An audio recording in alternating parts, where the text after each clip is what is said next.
right, everybody. Welcome to episode 3 of Artists Unframed. We are so glad you are here with us. I also have my co-host, Bernice Miller, and then we've got David Speaks with us as well, and we are just going to jump right in. So, David, you have a really unique and interesting story. For you, where did your connection to art begin? Wow. It was kind of always there. I remember um, when I was in the third grade, like way back when, right? Yeah, yeah, Talking like 80 something, right? yeah. And one of the ways that we practiced for a spelling test was we had to take all the words and either do a poem or a story. Yeah. So I wrote this story, and the teacher just absolutely it's like a comedy. Yeah. And she read the story to the class, and everybody was bawling. I'm like, is that funny? Yeah, I just wanted to pass the test, yeah. So I'm like, okay, maybe I got something. So it started. I started out, with poetry, being a poet, and just writing poems, the girls, and then Yeah. just writing poems, and then trying to win a contest with school. And once I won something in the fifth grade at Irving Park in Greensboro, Mm-hmm. right? I won something for the entire school, and I got accused of plagiarism. Oh, And I snap. was like, you guys really thought I copied that? I was like, oh, damn. It's that good? Yeah, you're like, I said, you this really is thought I legit. just, like, you got that out of a book. I said, okay, well, maybe I got Yeah. there's something here, right? So, Yeah. and after that, the person they thought I got it from, I went and, it was John Keats. So, Oh, yeah, I went snap. and I was like, I never heard of John Keats. Yeah. So I went and, That's started doing some funny. John Keats. And Plagiarism led you to John Keats. yeah, I'm like, how does this even sound the same? Yeah. I'm talking about springs and rivers. And I should say plagiarism accusation. You know what I led you mean? to John Keats. But they was like, it got that old English. I said, where? Yeah. Right? I got this Carolina accent, and this is how I write. Yeah, that's But wild. yeah, it just kind of launched me from there, man. Oh, So, okay. Yeah. So that's interesting. So it's almost like the validation for you was first an emotional Yeah. reaction from your classmates. Yeah. Which is interesting. It's like when you're at that age, you're just creating it to create it. You're not, you've got no sense of what effect you want to have on the audience. Yeah. But then to further solidify it, being accused of plagiarism, Yeah. being Yeah, a form of validation. Yeah. That's fantastic. Yeah. Yeah. So because I know your story is it's just so unique. Well, I could give you guys a condensed version. I'm 48, Mhm. right? So I'm a 70s baby. Yeah. I was born in 76. Not a fan of the 70s. I hated my afro and my belt. I'm an 80s guy. 80s Nice. were it for me. But I'm originally from Greensboro. I grew up in Morningside, Lincoln Grove, Morningside Homes in Yeah. Greensboro. And, life was, for me, I didn't realize years later. It's like, oh, you come from the other side of town. I'm like, do I? Yeah. It was just life for me. Yeah. To have.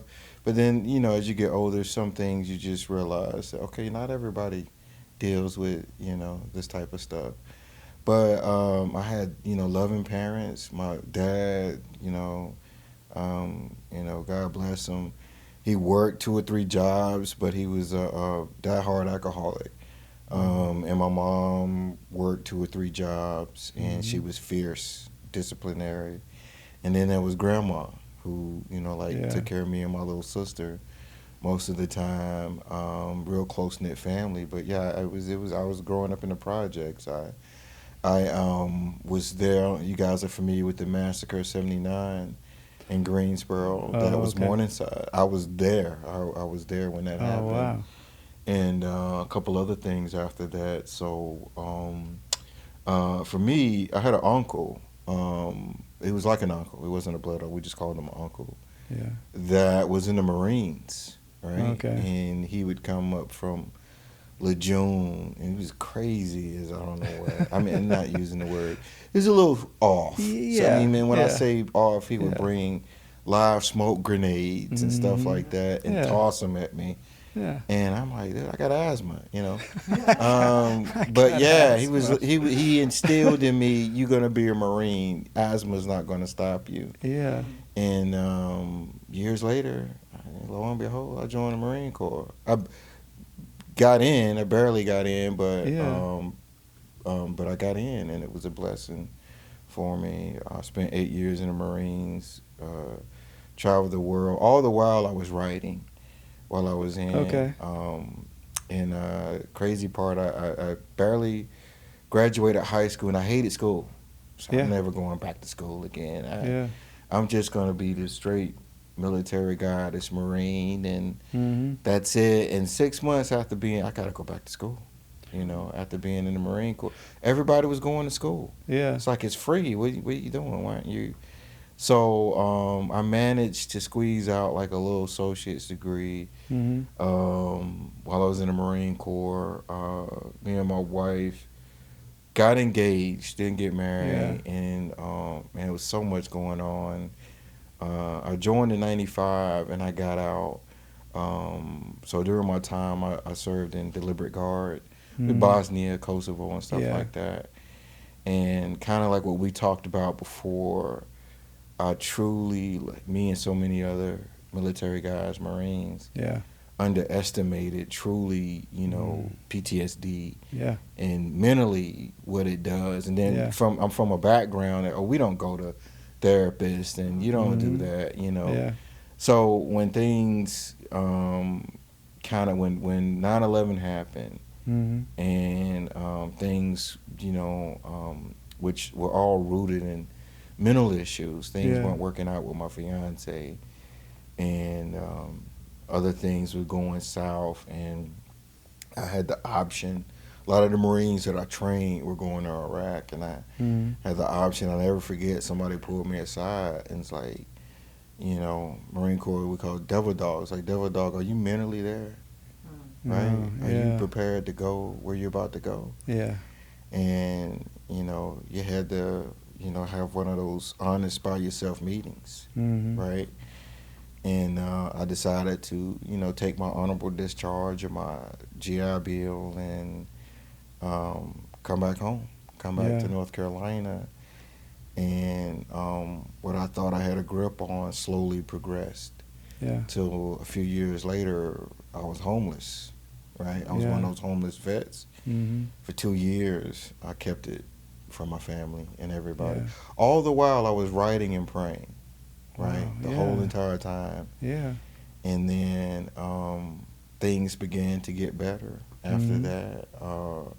And then I realized that, I wanted to go back to school. I managed to get back into school and spent time working with Wells Fargo. Yeah. And then I landed this corporate job I was totally unqualified for.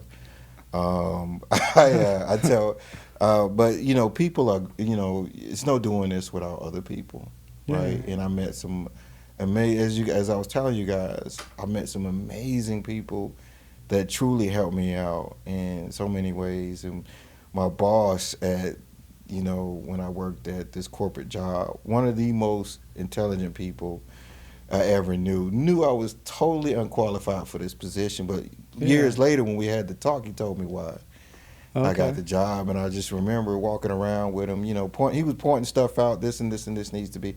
So you just need to make sure that everything is aesthetically pleasing. Oh yeah, okay. No idea. So I run in Google, so that was my life for the next couple years. And, while I was with this corporate gig, the gig required a master's. I barely had an associate's. Okay. And by the time I fully came into the position, I ended up getting I got my master's in business and project management. And then it was like, whoa, I was totally unqualified for this. But I was there 2 or 3 hours early. I stayed. I worked weekends. Yeah. I showed up when I didn't have to. I didn't have to be asked or told, help out with this or do this. You know, I always stepped in because I saw them as opportunities to learn. And the whole time was a huge blessing in my life. Some serious praying, but it was a huge blessing. And then during that time frame, which I kind of left out, but not on purpose, I got married, me and my wife. There you go. We got married, and things were great. And then lo and behold, with corporate, I get laid off. So now we're looking at, like, you know, what are you doing? And then the wife was like, so are you going to do this film writing thing or what? And I ended up doing a year with the New York Film Academy, the screenwriting, story structure. And like I mentioned before, I did that year, and I realized I don't know crap about any of this. The books were great, Save the Cat, screenwriter. But, you know, I mean, there's you don't really know this stuff until... There's some building blocks. Exactly. Right? You interact with people that really know this stuff. And then you learn and continue to learn and learn. And you never really learn, but you continue to be that sponge around folks, and that's what led me to UNCSA.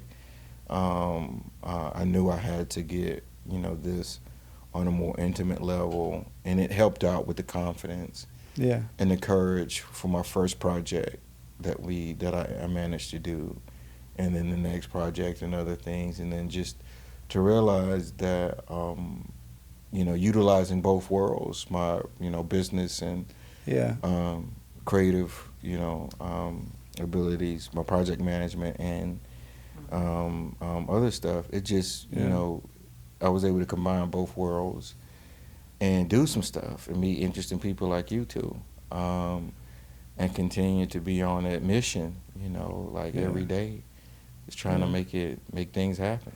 Basically. Yeah, I'm really interested because you spoke to writing in the military. Like, even though you were deployed, you were still writing. Can you tell me what that was like? Man, so in the military, I wrote one of my two, what I consider, like I got this vault of 35 ideas and concepts.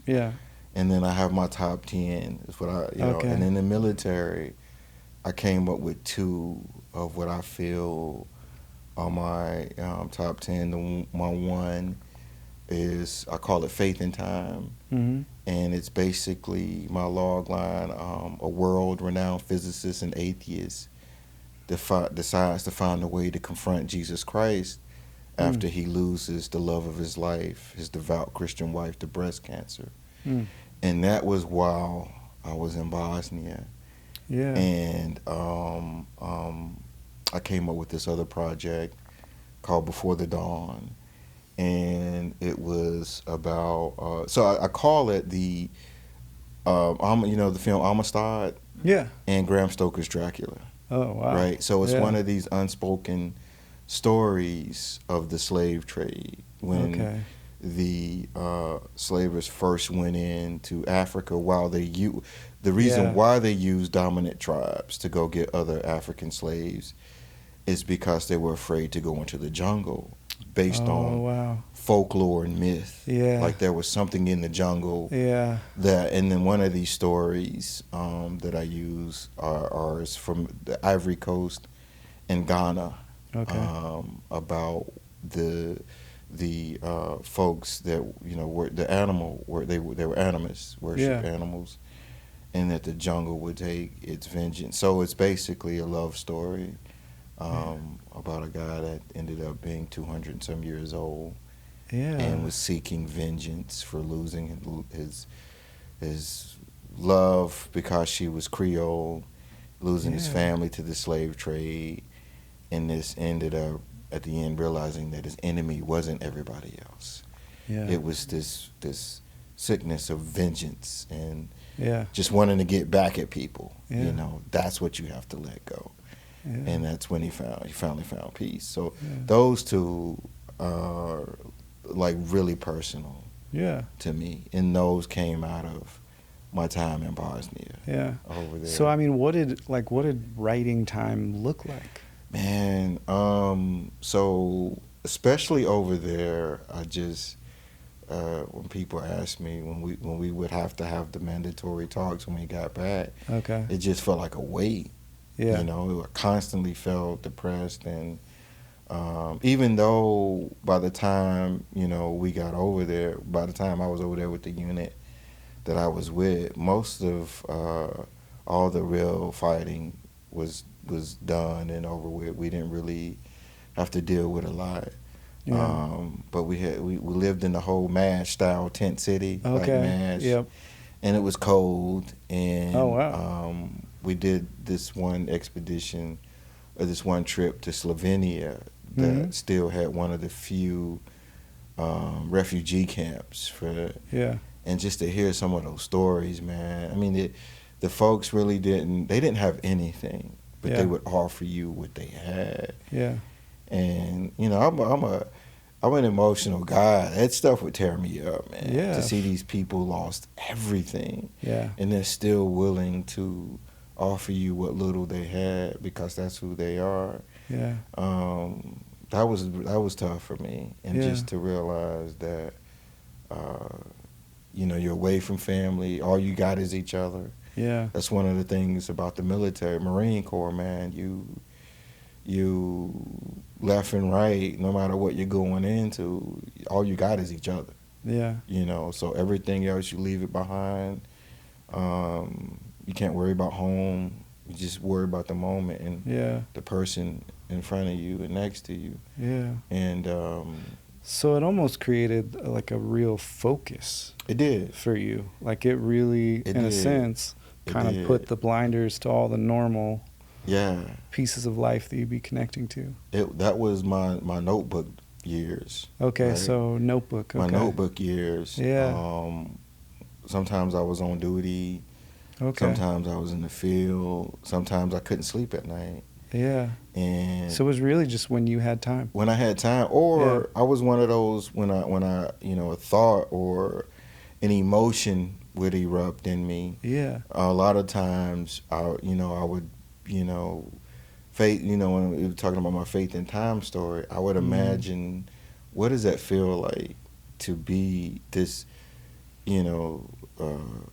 MIT graduate, Yeah. quantum physicist guy that doesn't believe in anything other than science, Yeah. and wrote this book describing how Christianity is a crutch. Mhm. And then out of nowhere, you meet this girl, this woman, who's this devout Christian, and just literally the introduction, she smacks him because of his book, Yeah. and he's gone. He's hooked from that point on. So Okay. what does that feel like? You know what I mean? Yeah.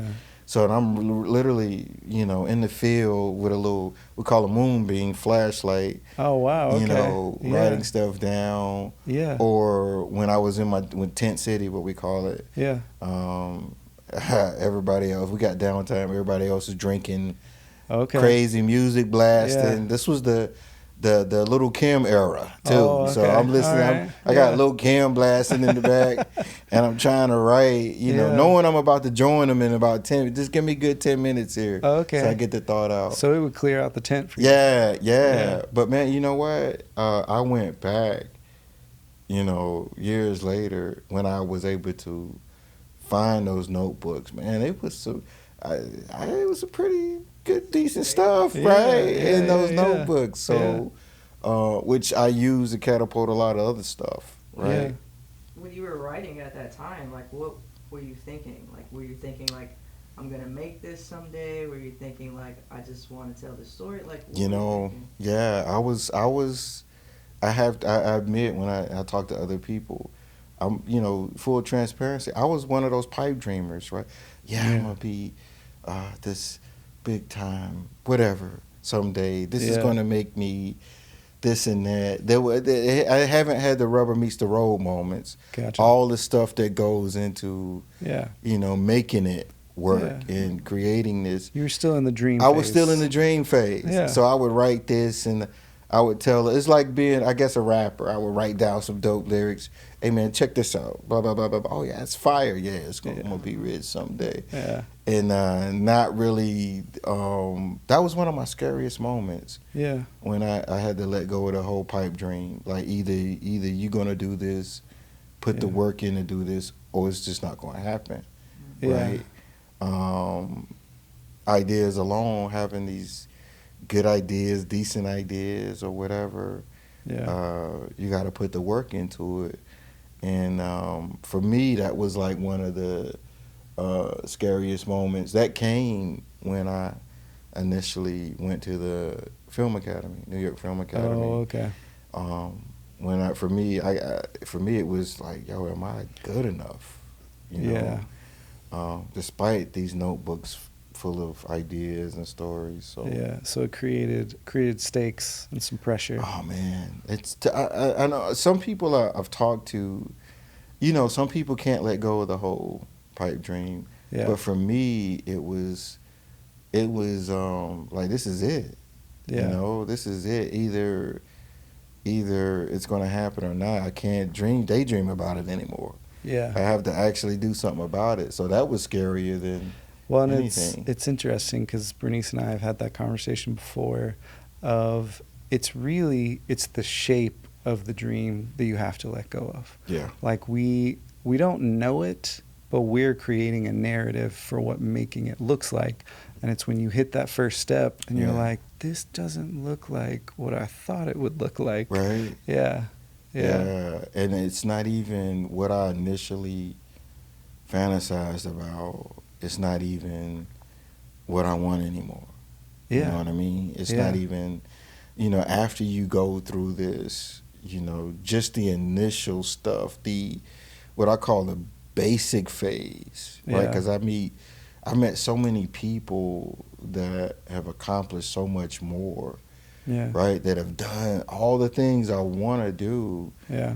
And they're still, like, in their mind, we're all hungry. Yeah. Yeah. Right? Yeah.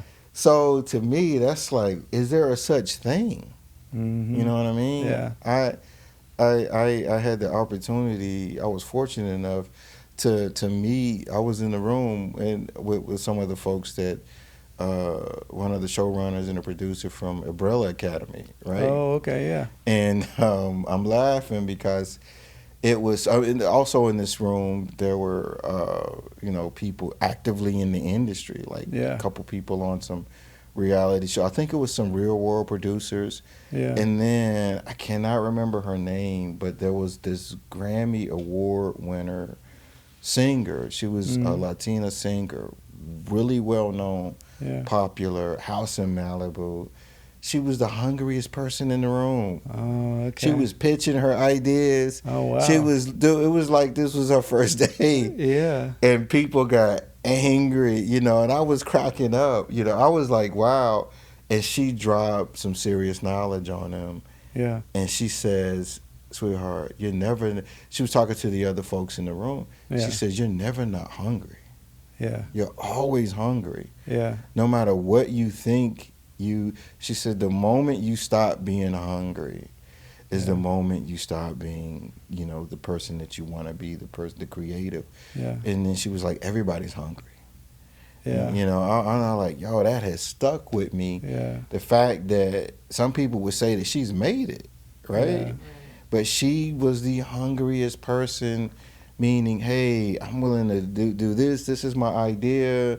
What do you think about this? Humble and hungry at the same time, and that's always stuck with me. How did you transition from what sounded like writing when you were with the military was almost like this bubble that you could put around yourself? So there was like safety, and maybe too even like an emotional, safety. How did that feel, trying to transition that into this hunger that you're talking about? Man, a lot of it was a lot of things happened to me. Yeah. right? So in that time in the military, which I'm okay with talking about, I talk about a lot of it Yeah. in different ways in my writing. You know, I dealt with um, um, a porn addiction in the military. Yeah. I had things happen. It was, Yeah. you know, and then I had this, and then 9/11 happened. Yeah. And then I would have these moments, we used to call them the dreams, right? Mm-hmm. That you would see stuff happening to you. And then I would hear this voice, like it's God speaking to me, like, this isn't my plan for you. And my plan isn't for you to die in some desert somewhere. Yeah. I got bigger things for you. And then it's almost like the bottom falls out of life. The Yeah. woman I thought I was going to spend the rest of my life with, at that moment, Mm-hmm. everything went wrong. Yeah. And then I'm facing, I'm dealing with that. And then, the unit that I'm going to, definitely going to Fallujah, right? Oh, okay. And then I'm having all the right people talk to me like, Devil Dog, Marine, you're not mentally, Yeah. you're not there. Yeah. You're not there. And then it's like, not only are you a risk for yourself, you're going to be a risk. I was a sergeant. Oh, okay. So I'm a leader, Okay. right? You're Yeah. going to be a risk to other. Think about it, Yeah. So all these things were happening, and then I decided to get out. Yeah. And that's when the snowball, I Yeah. ended up becoming homeless. And they were observing like a mentality shift. Oh, they do that. Yeah. That's yeah, part of it. Okay. They have to, especially if you're in any type of leadership position. And then you got to let that tough guy persona go. You got to be honest. I see. Yeah. Because it could it's other people Yeah. involved. Yeah. Exactly. Yeah. So you can't lie to yourself. And Yeah. I will say, I take my hat off, and this, I'm talking like 2002, Yeah. 2001, and even then the military was pushing this strong mental initiative. I had 3 Marines under me commit suicide probably Okay. my entire time Yeah. I was in, and the one when I was at Yeah. the Marine detachment in Fort Knox was one of the toughest ones I dealt with. Oh, okay. Because I was with that Marine and first sergeant, me and that Marine, and Yeah. he wanted out, and he found a way. Yeah. He got a bunch of pills, Yeah. and There was like at least you knew them in the sense of that kind of connection. Yeah. Yeah. So the military then was, and then they were right. Yeah. Because what happened, I ended up, wasn't able to handle things, and I ended up homeless. Well, and that's what I wanted to speak to that. Like for you, did you feel like it was almost like a bittersweet thing with the military thing? Like it was good in one sense that you were leaving that culture that you probably weren't even really connected to anyways, in the sense of the mentality piece. Yeah. But was it like that sense and the loss of purpose that kind of led you into that space? Man, I felt, honestly, Yeah. I felt like a failure. Okay. I felt like a failure. By man. not going? I felt like all the things because there was so many things going wrong, man. Like I said, with me and her, we were losing the house. I had a house together. Yeah. And then, financially things were going crazy, Yeah. Man, I mean, when I say the bottom was falling out, it literally was. Yeah. And I felt like a failure. Yeah. I felt like, was I mentally prepared to? Absolutely not. I was not mentally prepared to go to any kind of battlefield, or let alone try to lead some people. Yeah. Even if I was in the capacity that I would be kind of like in the rear, or they would have, sometimes the military can put you in a position that I'm still over there. You're not in a leadership position. You're not in a leadership position, or you're not in direct combat and stuff like that. Yeah. But you're still over there. Yeah. And so, and they identified it. They identified it in me. They was like, some stuff is going on. Yeah. So you really need to think about it. They didn't tell me I couldn't. Yeah. They made the decision for me, but they strongly encouraged that you need to really think about this. A career planner like a gunnery sergeant. I mean, Well, what supports did you reach out to in that time where the bottom was falling out? I did not. I didn't. Okay. I didn't. I still had that tough guy persona. Yeah. Like I can get through this. Because when I initially got out, I had a job, an apartment. Yeah. And man, it was snowball. Yeah. In a year, I was home. I had an apartment. Moved to Gastonia, North Carolina. Yeah. Not a place you want to be homeless at. Yeah. I had an apartment, I had a job, and I noticed my attitude. I didn't care about the job, so I eventually lost the job. Okay. And then I eventually lost the apartment. Right, Yeah. can't pay the bills. Yeah. Right, Like you and said, the snowball. it was snowball, man. And I was not. I didn't reach out to family. Yeah. I wasn't to the VA, and it took 2 years of me.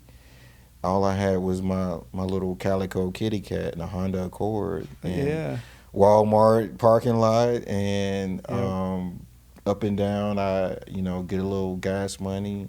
Yeah. A little food, and that was life, man. Yeah. That was life, and it was dangerous. Yeah. Dangerous. I came across homeless folks is dangerous. Yeah. Other folks. It's really frustrating how homeless are being treated too. Oh man! Since they keep taking away any possibility of shelter, they remove benches and yeah. That was one of the things. To be homeless in general, but to be a homeless female was 10 times. Yeah. It was. I can only imagine. Yeah. It was crazy. Yeah. But I eventually, man, with prayer and managed to pull. Things started happening. Yeah. And I landed that job with Wells Fargo. Oh, and okay. The whole time. Yeah. I was writing. I managed. That was going to be my next question. Yeah, I was writing. I think that time frame I got introduced to Final Draft. So I had like a little laptop. Yeah. And I would go to the public library when I could. Were you reading screenplays? I was reading the Screenwriter's Bible. Oh, okay. I didn't do anything. Okay. None of that stuff recommended. Yeah. Until when things started to get a little better, I went to my first film festival in Charlotte. Yeah.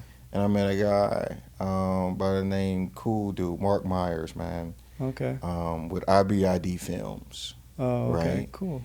And he was winning a bunch of awards for one of his films. This is when I first really meet how cool filmmakers are. Oh. Dude didn't know me from Adam. Yeah. And I'm just like, yo, you won this thing. He's like, yeah, you know where I can get some coffee from?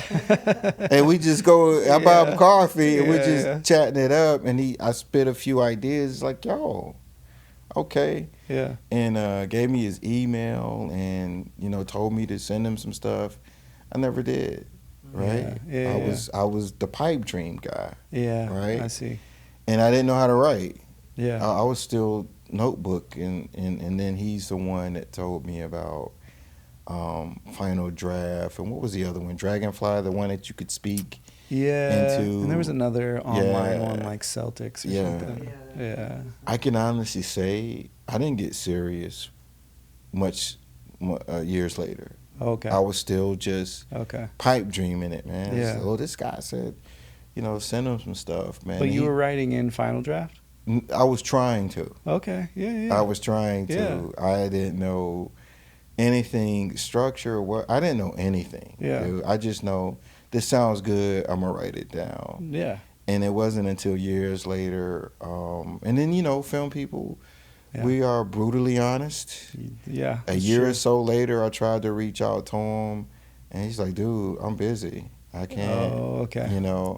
And I had to respect that, so to speak. Yeah. Yeah, I had to respect. He's like, I got a newborn, and we got this thing with NBC or whatever. Yeah. I can't. Yeah. And he was like, but check this out. There's this book called Save the Cat. Oh, okay. And this guy called Sid Field. So I did all of that. I read all the books and all of that, and it helped to a degree, but. it wasn't until honestly I let go of the pipe dream, man, that Yeah. I really learned and got serious. But I got notebooks full of all kinds of stuff during that time frame. Yeah. Yeah. Yeah. No, it's interesting of letting go of the shape of the dream, Yeah. so to speak, changed how you approached the work. Yeah. What could you give us some insight into what that looked like for you? Like what internally were you Yeah. feeling when you were going through that, when you were kind of letting go of the shape of that dream? I had to, man, so I had to be honest with myself a lot. Yeah. I had to, so the first thing, you got to have a foundation, right? Yeah. I had to come to terms with the addiction I was dealing with, Okay. right? Yep. I had to come to terms with that a lot of what happened I had to man up with me and my fiance. A lot of it was me, Yeah. right? Yeah. And then I had to come to terms with that it's okay to ask for help. That's when I went to the VA, Yeah. and they were like, when I hadn't had a physical in years, Yeah. and they were like, "What is going on with you? Yeah. Like, what's up?" And they run the test and found out all the things that was going on, and I was Yeah. like, they were like, "How do you get all these problems, these health issues?" I said, "Well, I'm homeless." And they're like, "Okay, that we Gotcha. got you." Yeah. And things began to get better from that point on. And then once I kind of got settled, and once I was able to reach out to my family, and once I was really staying connected to my faith, always throughout. Yeah. I was able to be honest with myself, and Yeah. I wrote a book. It was my first thing I ever. It's a book of poems I wrote, put all that Yeah. stuff together, Yeah. and That's a full 360 for you. Yeah, man. Yeah. Third grade. Third grade, came Yeah. back, Wow. and all that stuff I had in my notebook, from Bosnia to Yeah. my military time to homelessness. I Yeah. put this collection of poems together called Voyages of a Soul, Oh wow. and I self-published it on Amazon and put a couple copies out there, Yeah. because that's what it was, Yeah. right? That's what it felt like. Yeah. Definitely. So I mean, and that stuff was, man. I had stuff in there talking about how which was real for me. I was sleeping in a car in the parking lot, Yeah. and always waking up at 3 in the morning, and I swear, I would see things inside the car, outside the car, just Yeah. trying to get me, Yeah. right? And it wasn't people, it was like shadows or whatever. Yeah. And I talked about, how demons would come for me. It's one of my poems. I had a poem in there called Dinner with Satan. Oh wow. And then I had one called Cowardly Love, talking about how without my part in the relationship with my fiance, who's now my wife, right? Yeah. But yeah, man, I talked about all those things that I was going through Yeah. at the time, which was a huge outlet, which was a great outlet for me. But yeah, I think once I let go of the facade, the tough guy, it's like, yeah, man, I did 8 years in the Marines, right? Yeah. And I can tell you right now that whenever you see a real some of the most interesting people I ever met were operators, recon, SEALs, Rangers. Yeah. There's a phrase called peaceful warrior, right? Oh wow. Okay. These are some of the most mellow, chill, laid back guys you're gonna ever meet.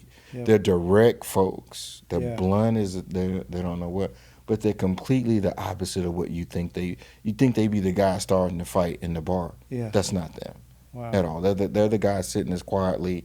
If the fight comes to them, those are the they'll guys. engage. Yeah. Yeah, but they don't believe in the tough guy.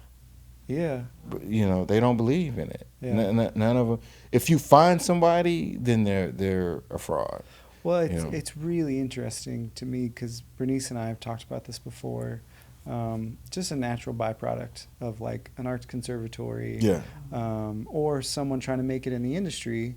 Well, you don't have a lot of confidence up Yeah. front, and so what people will tell you to do is to fake it to make it. Yeah. You know, and it's the same thing with the military. Yeah. It's like, hey, if you don't feel confident, just put on a persona, Yeah. and you'll pass. Yeah. You know, but for you, creativity led you to that space of really looking at yourself and Yeah. who you were.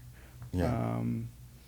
It's a part of artistic life that I don't think we connect to, but it's like that's what art can do for us. Yeah. Yeah.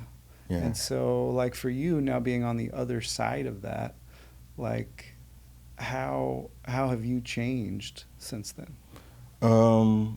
So since then,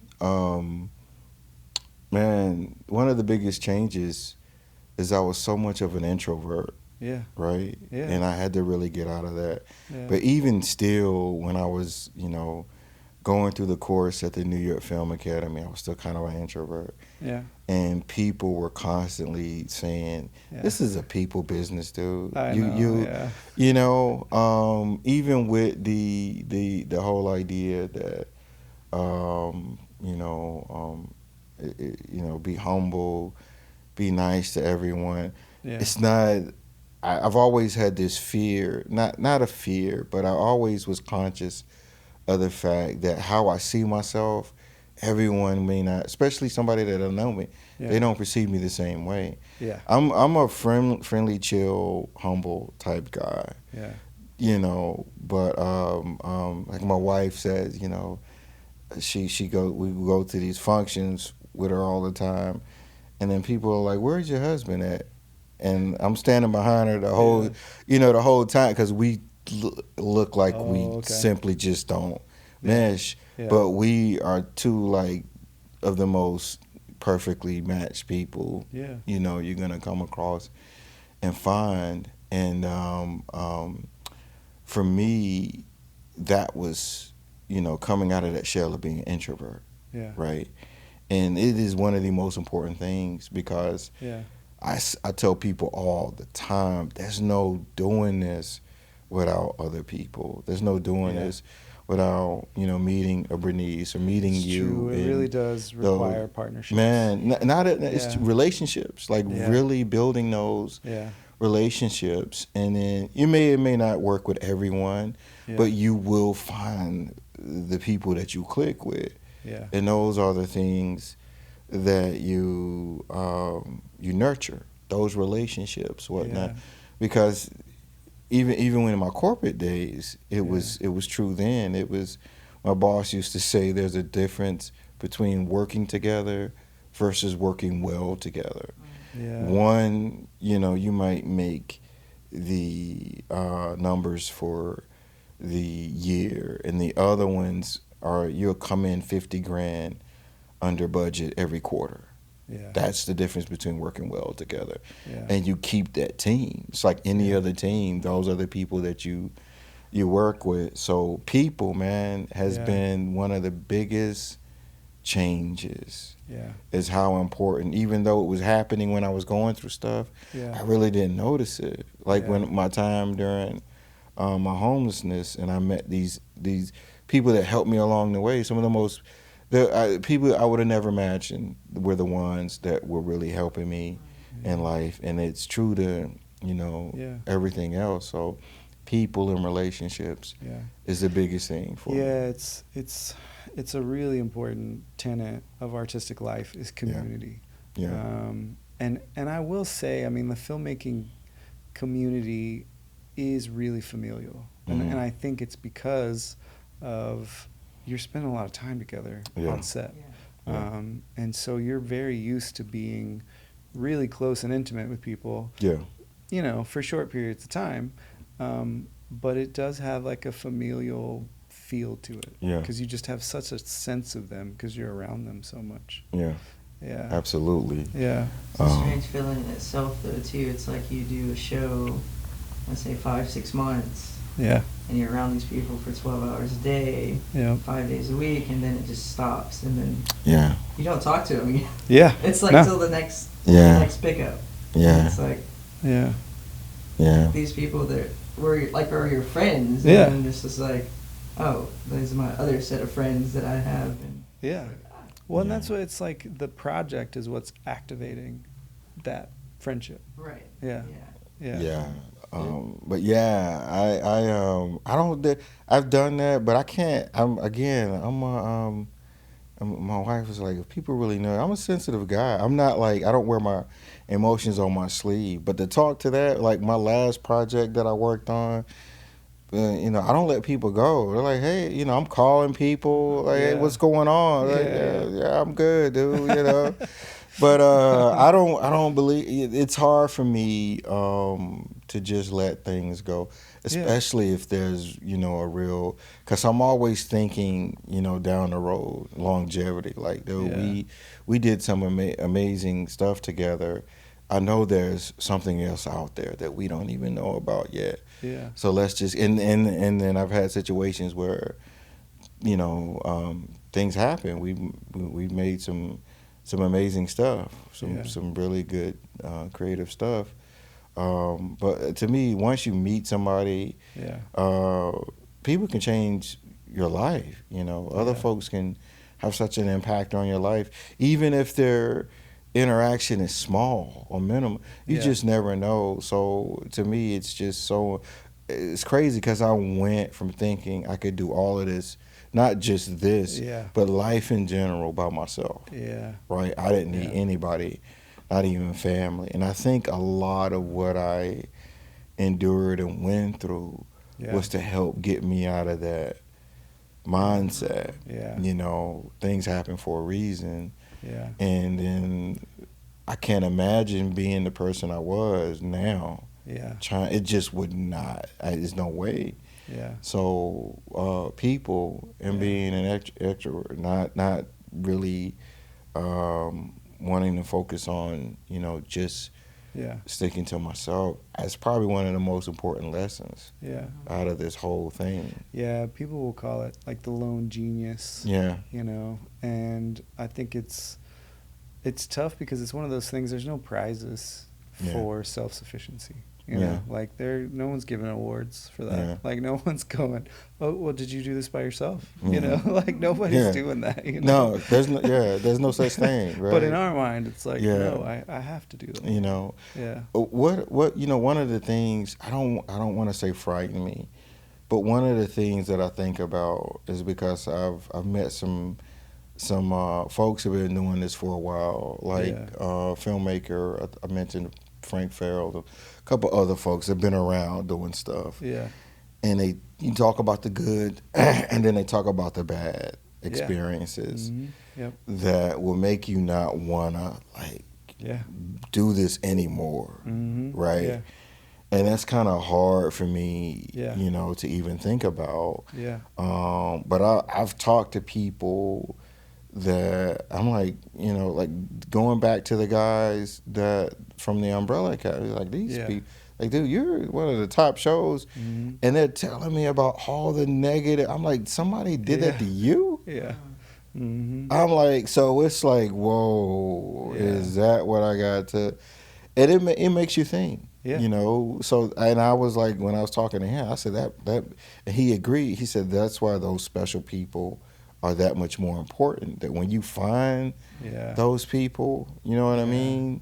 But that always lingers in the back of my mind to like, yo, if there are people out there willing to treat this guy this way, or Frank a certain, other people a certain way, I'm like, wow, I'm still like a little peon, trying to make it, But I guess it comes with it, It comes with what we do, and you learn, who to work with and who not to work with, and Yeah, you kind of create a list of not them, not them. Yeah.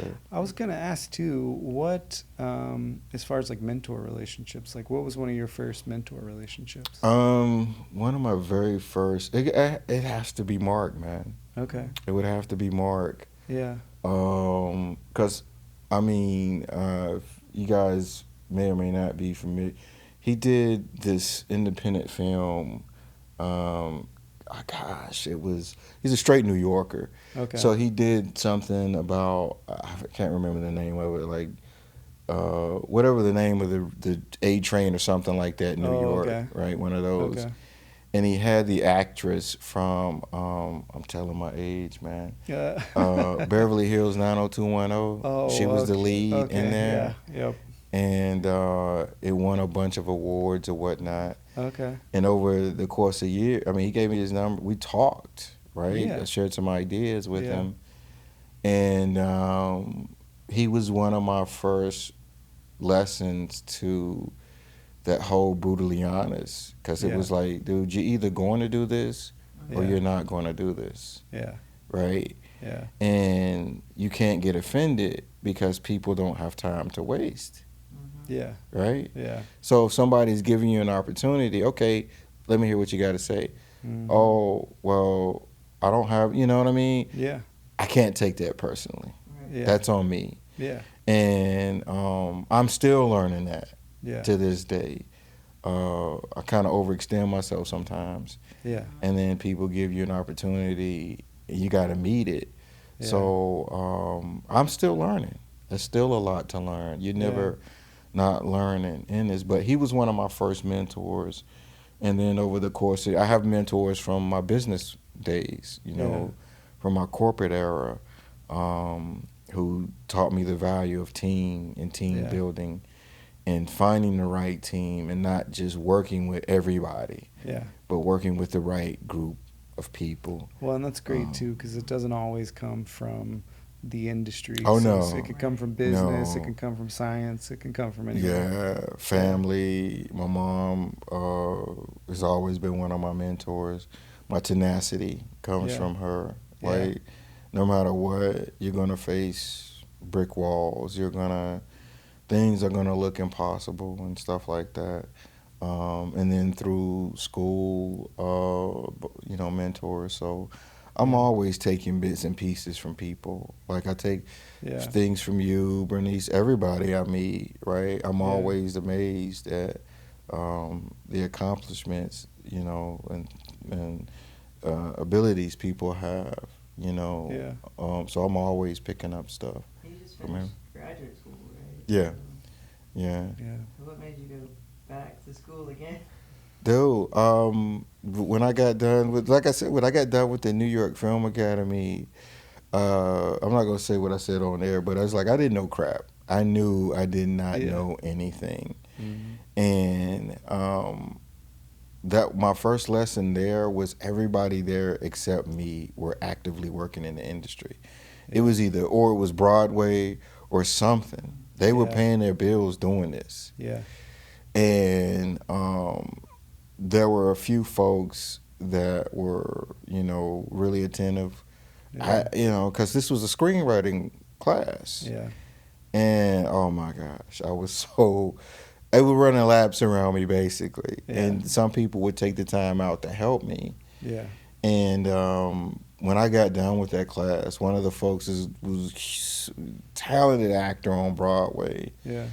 And he was a phenomenal writer. And he told me, he said, dude, you need to keep doing this. You need to go back. And because he would literally, he came at me from the actor's point.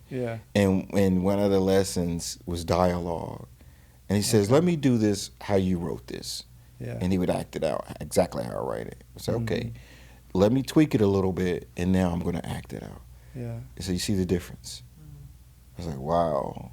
Like he said, you know, this is come with learning and how you phrase and dialogue and, you know, all of this other stuff. And then once I got done, I knew that I needed to go back to school. And I'm like, well, I'm from NC. One of the best schools is right here in Winston, you know. And I got in when I initially met Chris and Lauren is how we're I got lucky in. too that in-state tuition is a lot cheaper. A lot than the cheaper. out-of-state tuition. A lot Yeah. cheaper. Yeah. It was hard though, because you're right. It was my second master's degree, and Yeah. people, my friends joke at me, say, you've been going to school longer than my kids have been alive, right? So I'm like, yo, that is true. I've been going to school longer than a lot of my friends' kids, but I feel like everything happened was meant to happen. It was supposed to happen. And the school was a game changer for me. I learned so much. And the fact that with, the people that were, teaching the classes are like industry heavyweights. Yeah. And then the people, your cohort folks in the class, everybody has different levels of experience. Yeah. And during school, I helped produce a couple projects and wrote some, and then met other people. Yeah. And then I did a few of my own projects, and then really learned the value of building a network. I wasn't afraid to risk. How I met the showrunner producer from Umbrella. I reached out. I wasn't afraid to reach out to anybody, no matter who it was. Mm-hmm. Met other great folks. Yeah, if they give you your email, they're fair game. Dude, email and number. So there you go. And then I get Zooms with folks. I'm like, wow. It's like, it's still kind of surreal. Like, that's me, good to put why out would there, you? though. Some people are just afraid to ask. You know what, man? I find that most people are, not only do they appreciate it, but they're kind of encouraged by, you asked. Yeah. So I do it, man. Not everybody accepts, but hey, that's that's life. Yeah. Yeah, it's strange how that invisible hierarchy exists. Like you said, like you did Umbrella Academy. Like you're legitimate. What do you mean? One of the coolest people out there to like, dude, this is like one of the, and then other stuff. Like just a bunch of stuff on Netflix is yours. I'm like, man. He's like, oh yeah, dude, I'm from NC too. I said, okay. Oh, that's awesome. Yeah. That's so, really cool. Yeah, man. Yeah, but I'm like, I'm just mesmerized by, like, even when I, met Bernice and you guys, I'm like, man, you've done some major stuff, right? And I'm always, just fascinated with how chill people are. Like, to me, in order to, if you are able to support yourself fully, pay your light bill, and this is what you do. This is all you do, right? To me, in my book, you're there. You're the tip of the spear. Yeah. I've been working part-time jobs and doing other stuff for the longest time, and I'm always impressed when I meet actors. This is all they do. They're paying their mortgage and sending their kids to school. Yeah. Like, dude, that is amazing. That's no small feat. It's no small feat at all. I wish people could use that as the benchmark of, hey, if you get to that point, you've done something, instead of this need to like be the top, so to speak. Yeah. I think with me, I don't know, man. I've changed so much over the years. Like, to me, my dream is to buy a ticket to my own film and watch it and watch other people watch it. To me, that's the Oscar. That to me, that is the top. Yeah. Has nothing to do with money. It's just that fulfillment that I know now how difficult, almost impossible to get something made, period. Yeah, movies don't like to get made. Exactly. All the things that can come, and then you're dealing with so many other different people. Yeah. So to actually have a finished product in itself is an amazing feat. Yeah. But to get it to a point that it's in a theater and other people bought a ticket to go see it, that's just the tip of the spear. That's the top of the mountain to me. Yeah. And to be able to watch them and enjoy what you created, right? That's an amazing feat. Yeah. I'm good at that point. It'd be nice to do another one, you know, that people buy tickets to go see, but to me, that's it right there, Yeah. No, I wish that could be seen as just getting something made is its own feat. Right. I mean, there are people that we would think of as legitimate that have projects that have sat on their shelves for years Right. because they can't get them made. Can't get them made. And they got plenty of power and influence. And, you know, it's out, like you said, it's out of their control. Yeah. I almost, to kind of wrap us up, I wanted to ask you, thinking of developing artists, because now you definitely understand that experience. You have a lived experience in being a developing artist. What advice would you give to developing artists? One of the biggest things is to, in a sense, it has to do with confidence. Yeah. Right. I would say, give yourself the benefit of the doubt. Give yourself far more credit. Yeah. Because there's no easy way to go in the deep end of the pool. Yeah. No. Right. Yeah. And what you're experiencing, I promise you, everyone else is the same thing. Right. Yep. We all deal with the emotions of good enough, or we all deal with the emotions of what other people think. Yeah. We all deal with the emotions. How do I compare? You know, all those things that can derail the process. You know, I would say you're not alone, right? Yeah. Hold on to the fact that, especially students, that you're there. Yeah. That you're there for a reason. Yeah. And hold on to the fact that every day isn't going to be like today. Every day isn't going to be like the worst day.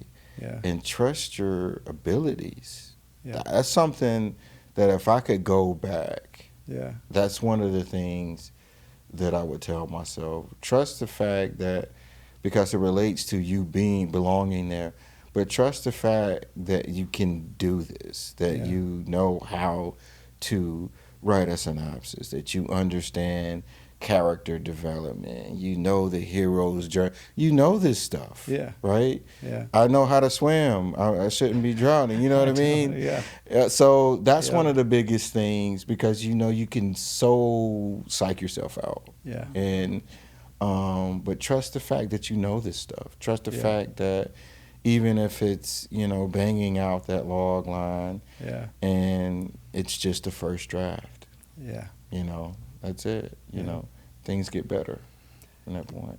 Yeah, it's almost like watching like a professional diver, you know, going back to that pool metaphor, and you see them do their thing, and you're like, oh, I could do that. And then you get up there and, you know, belly flop, and you're like, what happened? I thought I could do it. Yeah. And it's connecting back to your that pool metaphor in your story of you're getting to know yourself. Yeah. So you need to give yourself time. Mm-hmm. One, to swim, but two, to acclimate yourself to the water. Exactly. So where's the easiest place to do that? It's the shallow end. Shallow end. You know, like it really isn't, like, artistic development is not a race. Yeah. Because it involves you. You know, and I thought that was such a key part of your journey. Of it became serious for you once you came out of that space of figuring out who you really were. Yes. That's where it got serious. Yes. It clicked for you. Yeah. Once you were able to let go of that old, just, you know, mentality, persona, which is really hard to do as a developing artist. Yeah. Yeah. It took some time. Yeah. It took some time. Yeah. No, there's nothing to stand on. Well, David, thank you so much Thank for you being guys with for us. having me. I appreciate it. No, Definitely. absolutely.